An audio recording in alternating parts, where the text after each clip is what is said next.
అని చెప్పంగానే ఏది బ్రహ్మం అని మనం ఎంతగా విచారణ చేస్తున్నాం కాబట్టి శాస్త్రాన్ని అంతా ఆ శాస్త్రము ఈ విధంగా ఉన్నాడు బ్రహ్మం, ఈ విధంగా ఉన్నాడు సర్వవ్యాపకంగా పరమాత్మ అని చెప్తూ ఉంటే ఆ విధంగా మనం ప్రపంచంలో చూడగలుగుతున్నాం. ఇది కదా బ్రహ్మస్వరూపం, ఇది కదా బ్రహ్మస్వరూపం అని ప్రపంచంలో ఏది కనిపించినా దాంట్లో వల్ల కూడా ఆ చైతన్యాన్ని చూస్తూ ఉన్నాం. ఆ చూసినప్పుడల్లా నీవు ఆ బ్రహ్మానుభవాన్ని పొందుతున్నావు. నీకు కనిపిస్తున్నప్పుడు ఏది కనిపిస్తే ఆ రూపం అనుభవంలోకి వస్తుంది కదా. ఆ విధంగా నిరంతరము బ్రహ్మానుభవం ఏర్పడుతుంది జ్ఞానం కలిగినందువల్ల. ప్రజలు, పశుపక్షాదులు, తృణగుల్మలతాదులు, క్రిమి కీటకాదులందున్న జీవకళ చిదాకాశముగా ఉన్నది. పశుపక్షాదులు, క్రిమి కీటకాదులు అంటే పురుగులు, చీమలు అన్నిటిలో కూడా ఈ జ్ఞాన స్వరూపమైన పరమాత్మ చిదాకాశ స్వరూపుడై ప్రకాశిస్తున్నాడు. అన్నిటిలో జ్ఞాన స్వరూపుడై ఆ శరీరాన్ని నడిపించుకోవడానికో, తిండి తినడానికో, సంపాదించుకోవడానికో ఆ శరీరాలను నడుపుతున్నాడంటే ఇందులో ఉండేటువంటి శుద్ధ జ్ఞాన స్వరూపుడే ఆ పరమాత్మే ఈ శరీరాలను నడుపుతున్నాడు. ఈ శరీరాలే కాదు, నువ్వు దేన్ని చూసినా కూడా అందులో ఉండేటువంటి జ్ఞాన స్వరూపమైన పరమాత్మను చూడు, విచారణ చెయ్యి. ఇది కదా పరమాత్మ దీంట్లో వస్తుంది చూడు. నేను అంత గడ్డి చూపిస్తే దానికోసం వస్తుంది చూడు. దాంట్లో ఉండే జ్ఞాన స్వరూపుడు ఈ గడ్డిని గ్రహించినట్టు చూడు, అందుక దేహం వస్తుంది. ఈ విధంగా నిరంతరము బయట మనము ధ్యానం చేయనక్కర్లే. ఎంతెంత పరమాత్మను విచారణ చేసి అంతటా చూడగలుగుతాము. అది అంతా కూడా ఎత్ర ఎత్ర మనోయాతి తత్ర తత్ర సమాధయ. ఆ మనస్సు ఎక్కడికి పోయినా సమాధి స్థితినే పొందుతూ ఉంటుంది. అంతేగాని నువ్వు కూర్చొని ధ్యానం చేయనక్కర్లే. బాగా విచారణ చేసి పరమాత్మ ఏ విధంగా ఉంటున్నాడనే విషయాన్ని తెలుసుకో అంటారు. సకల జీవులందు ఉన్నది కల చిన్మయము. కాబట్టి అన్ని జీవరాశుల్లో కూడా ఈ జ్ఞాన స్వరూపమైన చిన్మయమే ప్రకాశిస్తోంది. అంతటా చిద్రూపమైన పరమాత్మే ప్రకాశిస్తోంది అంటారు. సకల మృణ్మయములో సకల ఘటములు ఎట్లు మృణ్మయములో సకల ఆభరణములు ఎట్లు సువర్ణమయమో అట్లే సర్వము చిన్మయము. అన్ని కుండలు, బాణలు, గుంతలు, ముగ్గులు ఏవి ఉన్నా కూడా మట్టి కంటే వేరు ఎట్లా కాకుండా మట్టిమయమై ఉన్నాయో, ఆభరణాలు, గాజులు కానీ, దండలు కానీ, నెక్లెస్లు కానీ ఏదైనా బంగారు కంటే వేరు కాకుండా అంత బంగారమయమై ఉందో ఆ విధంగా ఈ జ్ఞాన స్వరూపమైన పరమాత్మ చైతన్యము సమస్త జీవరాశుల్లో ప్రతి చోట సర్వత్రా వ్యాపించి అన్నిటిలో ఆ పరమాత్మే వ్యాపించి ఉంది. ఆ విధంగా సర్వత్రా బ్రహ్మస్వరూపమైన పరమాత్మ ప్రకాశిస్తున్నాడు అని చూడు. అది ఈ ఆకాశము, వాయువు నిర్మలమైనందునను సూక్ష్మములైనందునను నేత్రములకు అగ్గుపడవో ఆ రీతినే చిదాకాశమును నిర్మలము సూక్ష్మము అయినందున నామరూపములు లేనందునను జ్ఞాన దృష్టి చేతను ఉన్నదని భావించవలను. ఈ ఆకాశానికి ఏ రూపం లేదు కాబట్టి ఏ రూపము లేని ఏం కనిపిస్తుంది? ఏదో ఉంది, కొంతవరకు కనిపిస్తుంది ఆకాశం. ఈ విధంగానే చిదాకాశం, జ్ఞానాకాశం ఉందే, ఇది ఇంకా సూక్ష్మమైంది. నా దగ్గర నుంచి నీ దగ్గరికి పోయింది కదా నా జ్ఞానము. నిన్ను చూడడానికి నువ్వున్నావు, నేను ఉన్నా, మరి మధ్యలో పోయిన జ్ఞానం ఎవరికైనా కనిపించిందా? నా జ్ఞానం నీ దగ్గరికి రాకపోతే నిన్న ఎట్లా చూస్తున్నాను? ఆయన దగ్గరికి పోకపోతే ఆయన నాకు ఎట్లా కనిపించినాడు? ఆ విధంగా నాలో ఉన్న జ్ఞానము ప్రతి చోటికి వ్యాపిస్తుంది. అంతటికీ వ్యాపించినా కూడా ఎవ్వరికి ఇది జ్ఞానము అక్కడి నుంచి ఇక్కడికి వచ్చింది అనే విషయము ఎవ్వరికి తెలియబడడం లేదు. అంత సూక్ష్మమైనటువంటిది ఉంది ఈ జ్ఞాన స్వరూపమైన పరమాత్మ. చూడడము, వినడము, రుచిని గ్రహించడము, వాసనను, ఉష్ణమును, శీతమును గ్రహించడము ప్రతి శరీరమందున్న చిక్కలదే కనుక బ్రహ్మ అనేది చిదాకాశము. ప్రతి చోట ప్రతి శరీరమందు తినడము, చూడడము, ఏదైనా గ్రహించడము, ఏదైనా ఇదంతా గ్రహిస్తూ ఉండేదంతా కూడా లోపల ఉండేటువంటి చిద్రూపమైన జ్ఞాన ప్రకాశమే. కాబట్టి ఆ విధంగా సమస్త శరీరాల్లో జ్ఞాన ప్రకాశము సర్వాన్ని తెలుసుకుంటుంది. అట్లనే పశువు, పక్షి, చీమలు మొత్తం అన్నిటిలో ఆ పరమాత్మ జ్ఞాన స్వరూపుడై సర్వాన్ని తెలుసుకుంటుంది, చైతన్యవంతం చేస్తుంది. ప్రతిదీ కూడా కదిలి పని చేస్తుంది. అంటే ఆ కదిలి పని చేయడానికి దాంట్లో ఉండేటువంటి చైతన్యమే ఆ శరీరాన్ని కదిలిస్తుంది. ఆ విధంగా పరమాత్మ సర్వవ్యాపకంగా ఉన్నాడు. అన్నిటిలో పరమాత్మే ప్రకాశిస్తున్నాడు. పరమాత్మ అంటే వేరుగా మనము చెప్తాడు వీళ్ళకు అన్ని పెట్టుకొని అలవాటు అయ్యి మనుషులకు వాళ్ళకు అన్ని పెడితే కానీ తృప్తి లేదట. ఒక విగ్రహాన్ని తయారు చేసి ఆ విగ్రహానికి కిరీటము, ఏటీస్తులు, ఒళ్ళో దండలు ఇవన్నీ పెట్టి అట్లా చేస్తే కానీ వీళ్ళకు ఆ కంటికి అట్లా కనిపిస్తే కానీ తృప్తిగా. కానీ అటువంటి వాడు కాదు. ఈ విధంగా నిరాకారమై సమస్త ప్రపంచాన్ని ఏ జ్ఞానస్వరూపము నడిపిస్తూ ఉందో నిరాకారమైన జ్ఞానస్వరూపము, ఆ జ్ఞానస్వరూపము పరమాత్మ. ఆ విధంగా సర్వవ్యాపకంగా నిండిపోయి ఉన్నాడు జ్ఞానస్వరూపమైన పరమాత్మ. ఆ విధంగా చూడు.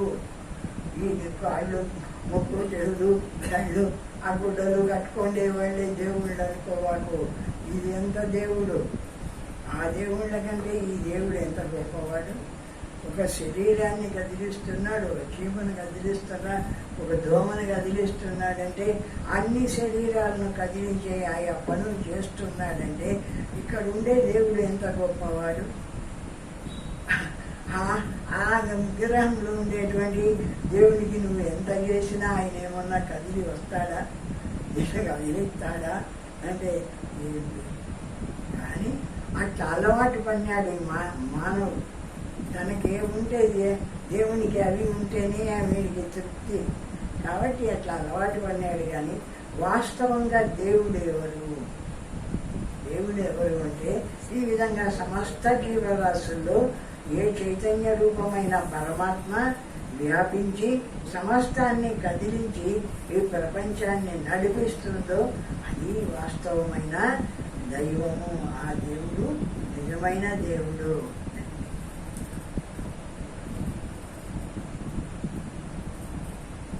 చిదాకాశము ప్రత్యక్షము కాని స్వర్గాదుల వలెను పరోక్షము కాదని భావం. చిదాకాశం కూడా ప్రత్యక్షము. అంటే ప్రత్యక్షము అంటే కంటికి అగుపిస్తేనే ప్రత్యక్షం కాదు. నాలో జ్ఞానం లేకపోతే నాకు ఎట్లా కనపడింది ఆ మైకు?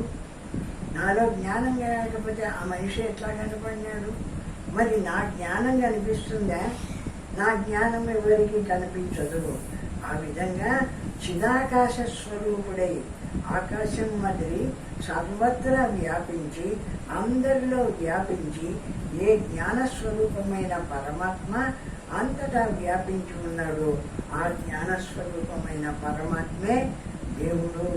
ఆయనే సర్వవ్యాపకంగా ఉండేటువంటి పరమాత్మ స్వరూపుడు. సత్య చిద్గణమఖండమద్వయం సర్వదృశ్యరహితం నిరామయం యత్పదం విమలమద్వయం శివం తత్సదాహమితి మౌనమాశ్రయ. ఏ పరబ్రహ్మ సత్యమైనదో ప్రపంచము పుట్టక మునుపును నశించిన తరువాతను ఇప్పుడును. ఏ పరమాత్మ జగత్తంతా పుట్టక ముందు ఉన్నాడు. పరమాత్మ నుండే జగత్తు బయటికి వచ్చింది. జగత్తు ఉన్నంతకాలం సర్వవ్యాపకంగా ఉన్నాడు. జగత్తు లయించిపోయినప్పుడు కూడా ఆ పరమాత్మ ఎందే లయించిపోతుంది. కాబట్టి ఆ జ్ఞానస్వరూపమైన పరమాత్మ సత్యమై ఎప్పటికీ ఉండేటువంటి వాడు. ఈ ప్రపంచంతో పాటు పుట్టినవాడు, ప్రపంచంతో పాటు లయించేవాడు కాదు. ప్రపంచంగా పరమాత్మ నుండి పుట్టింది, ఆ పరమాత్మలోనే నిలుస్తుంది, ఆ పరమాత్మ ఎందే లయించిపోతుంది. ఆ విధంగా ఉంటే సర్వం వ్యాపకంగా ఉన్నాడు పరమాత్మ స్వరూపుడు. సత్యము, చిద్ఘనము, అఖండము, అద్వయము. ఆ విధంగా సత్య చిద్ఘన అఖండం అద్వయం సర్వదృశ్యరహితం నిరామయం. నీ కంటికి ఏమన్నా ఊపిస్తాడా అంటే ఎవరి కంటికి ఊపించేటువంటి వాడు కాదు. నిరామయుడు అంటే ఏ రూపము లేనటువంటి వాడు, సత్తా స్వరూపమే అయిన స్వరూపము. అలో ఒక శక్తి అది తీసి ఎత్తి సత్తా ఉంది అంటే నాకు నా సత్తా ఎవరికైనా కనిపిస్తుందే రూపంగా? లోపల సత్తా స్వరూపమై ప్రకాశిస్తూ ఉన్నాడు. ఆ విధంగా ఈ జ్ఞాన స్వరూపమైన పరమాత్మ సచ్చిద్ఘనమై సదా పరమాత్మ స్వరూపుడు ప్రకాశిస్తూ ఉన్నాడు. ఆ పరమాత్మ ఎందే జగత్తంతా పుడుతూ ఉంది. కొంతకాలం ఆ పరమాత్మ ఎందే నిలిచి ఉంటూ ఉంది. కొంతకాలానికి ఆ పరమాత్మ ఎందే లయించిపోతుంది. కానీ పరమాత్మ మాత్రము పుట్టేవాడు, లయించేవాడు కాదు.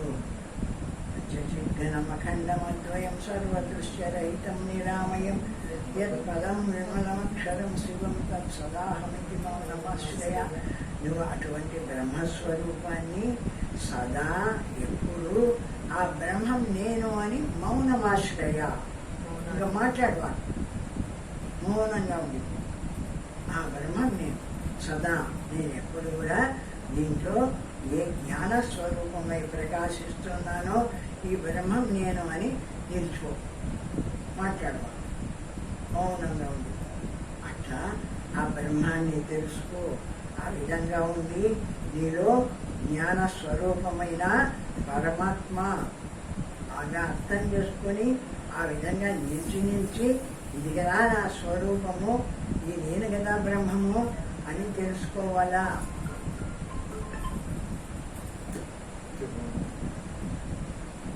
ఇప్పుడును ప్రపంచమున్నప్పుడును ఏకాకారముగా ఉన్నదో సత్యమని చిత్ ప్రకాశమానము.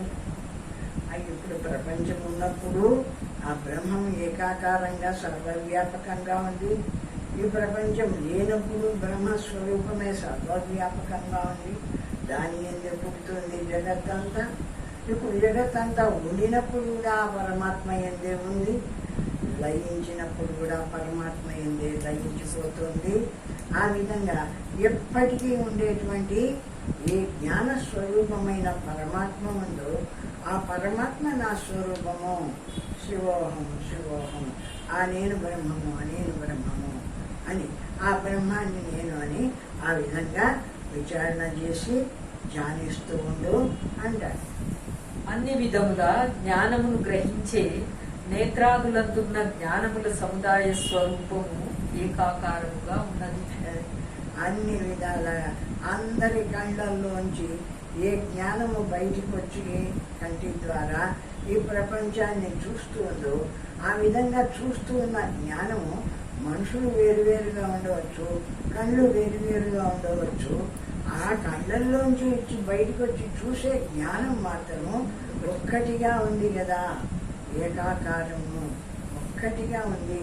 ప్రభు ఏ దాంట్లోంచి వచ్చినా, ఏ పశువులోంచి వచ్చినా, పక్షుల్లోంచి వచ్చినా జ్ఞానమేమో జ్ఞానమే ఒక్కటిగానే ఉంది. శరీరాలు వేరుగా ఉన్నాయి. అట్లా సర్వత్రా జ్ఞాన స్వరూపమైన ఆ పరమాత్మే ప్రకాశిస్తున్నాడు. ఆ పరమాత్మ స్వరూపుడే బ్రహ్మస్వరూపము అని తెలుసుకో. దానికన్నా వేరుగా ఏ వస్తువును లేనిది. అది ఆ బ్రహ్మస్వరూపానికంటే వేరుగా ఇంకొక వస్తువు ఉందా అంటే వస్తువులు లేవని కాదు, ఆ దానితో సమానమైనటువంటి వస్తువు. ఆ కంటి ద్వారా చూస్తుంది అంటే చీమలో చూస్తుంది, దోమలో చూస్తుంది, పశువులో చూస్తుంది, పక్షుల్లో చూస్తుంది, అన్నిటి ద్వారా చూస్తుంది. ఆ చూసే జ్ఞానము ఇంకా ఎక్కడన్నా ఉందా అంటే ఇంకా ఎక్కడా లేదు. ఎక్కడ చూసినా ఈ జ్ఞాన స్వరూపమే అన్నిటి ద్వారా చూస్తుంది, సర్వాన్ని చూస్తుంది. అంటే అన్నిటిలో కూడా ఈ జ్ఞాన స్వరూపమే ప్రకాశిస్తుంది. అటువంటి జ్ఞానము నా స్వరూపము, ఆ నేను బ్రహ్మము. ఈ దేహము, ఈ ఇంద్రియాలు, ఈ రూపము, ఈ బొమ్మలు ఇవి కాదు. ఇందులో ఆ కారణ స్వరూపుడే సర్వవ్యాపకంగా ప్రపంచాన్ని ఎవడు నడిపిస్తున్నాడో వాడు బ్రహ్మస్వరూపుడు, వాడు పరమాత్మ. ఆ విధంగా భావించు, అనుకో. అగుపడుతున్న నామరూపములు మాయ చేత కల్పించబడినవి. మనం చూస్తున్న నామరూపాలు అడగకుండా ఎడుతుగా ఇవన్నీ కూడా మాయ చేత కల్పించబడినవి. అంటే నేను చూస్తే ఉన్నట్టు కనిపిస్తూ ఉంటాయి. నేను ఏది చూడలేదనుకో, ఊరుకున్నాననుకో కళ్ళు మూసుకొని, నాకు ఏవి వచ్చి కనపడవు. అది ఉన్నా, ఇది ఉంది, వాడున్నాడు, వీడున్నాడు, వీడిస్తున్నాడు, వాడుతున్నాడని నేను ఎంతెంత ఈ ప్రపంచాన్ని అంతా అనుకుంటూ చూస్తూ ఉంటానో అంతంతా ఈ ప్రపంచం అంతా ఉన్నట్టు కనిపిస్తూ ఉంది. కాబట్టి ఇదంతా కూడా మాయ చేత కనిపించేటువంటిది, అజ్ఞానం చేత. మాయ అంటే అజ్ఞానం చేత కనిపించేటువంటిది. జ్ఞానమాత్రంగా నిల్చున్నాడనుకో, బ్రహ్మమాత్రంగా వాడి దగ్గర ఏది కనిపించదు. ఆ విధంగా ఉండేది ఆ పరమాత్మ. ఇవి లేనివి, ఇవన్నీ జడము. వాటి యందు జీవస్వరూపంగా ఉండి వాటికి చైతన్యము కలుగజేసేవి ఏ రోగములు కానీ ఏ ఉపద్రవములు కానీ లేవు. ఆ జ్ఞాన స్వరూపమైన ఆ పరమాత్మకు ఏమన్నా రోగాలు, ఉపద్రవాలు ఏమన్నా ఉన్న శరీరానికి రావాల్సిందే, ఇంద్రియాలకు రావాల్సిందే జబ్బులు. ఆ జ్ఞానానికి జబ్బు వస్తుందా అంటే ఆ జ్ఞానానికి ఏ జబ్బులు ఏవి లేనటువంటిది, శుద్ధంగా జ్ఞాన స్వరూపమై ప్రకాశించేటువంటిది.